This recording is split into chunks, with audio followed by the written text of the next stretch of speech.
Shalom saudara yang terkasih di dalam Tuhan, jumpa kembali pada devotion hari ini yang temanya akan saya bagikan adalah Less of me, more of you.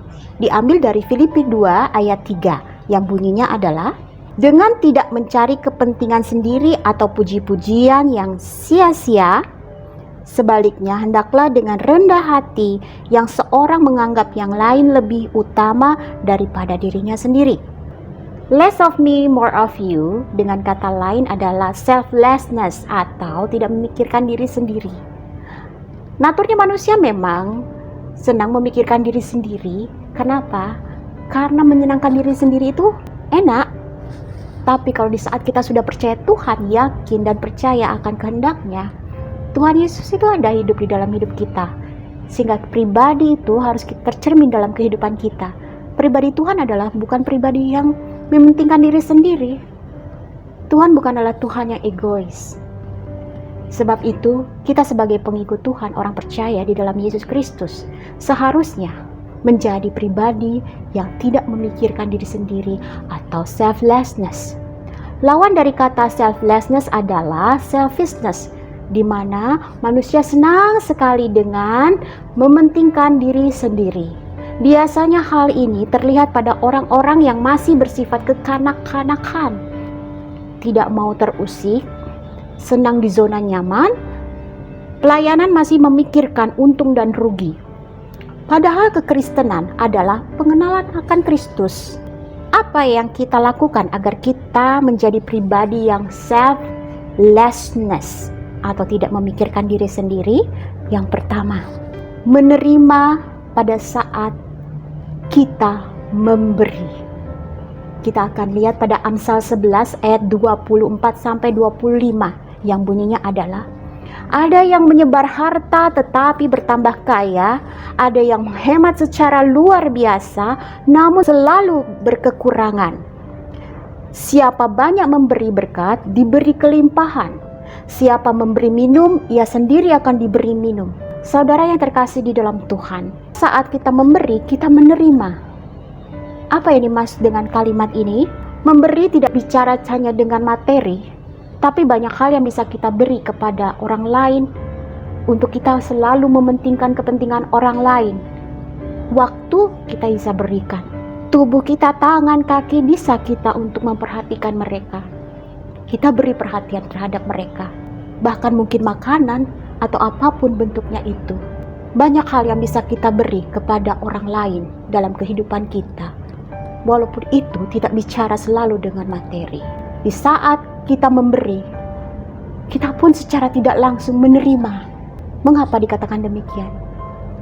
Kalau kita terbiasa tidak memikirkan diri sendiri dan kita memberi kepada orang lain apapun yang tadi saya sebutkan, kita akan menerima kedamaian dalam kehidupan kita. Dan kita menjadi berkat buat orang lain. Yang kedua, naik pada saat kita meninggikan orang lain. Apa maksud kalimat ini? Kita akan lihat pada Matius 23 ayat 11-12. Barang siapa terbesar di antara kamu, hendaklah ia menjadi pelayanmu. Dan barang siapa meninggikan diri, ia akan direndahkan. Dan barang siapa merendahkan diri, ia akan ditinggikan. Saudara yang terkasih di dalam Tuhan, Yesus Kristus adalah pribadi yang sangat luar biasa. Ia selalu memberi teladan kepada kita. Kalau saudara mengingat tentang kisah di mana Tuhan Yesus mengambil posisi mencuci kaki 12 muridnya. Saudara, Tuhan Yesus adalah Tuhan pencipta segala alam ini. Tuhan Yesus adalah guru pada saat itu murid-murid mengenalnya. Seorang guru yang terpandang dan terhormat, yang dihormati. Ia mau memberikan hidupnya dan melayani di bagian yang sangat rendah, yaitu kaki. Walaupun pada saat itu murid-muridnya merasa bahwa itu tidak nyaman, tapi Tuhan Yesus bilang, aku harus melakukan ini. Secara tidak langsung Tuhan Yesus memberi teladan bagi kita dalam kehidupan kita. Posisi kita akan membuat kita selalu mencari-cari hal bahwa kita lebih di atas orang rata-rata. Sehingga kita sulit sekali untuk merendahkan diri, memberi hidup kita kepada orang lain.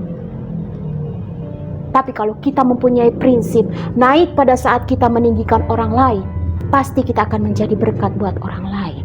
Dan nama Tuhan dimuliakan.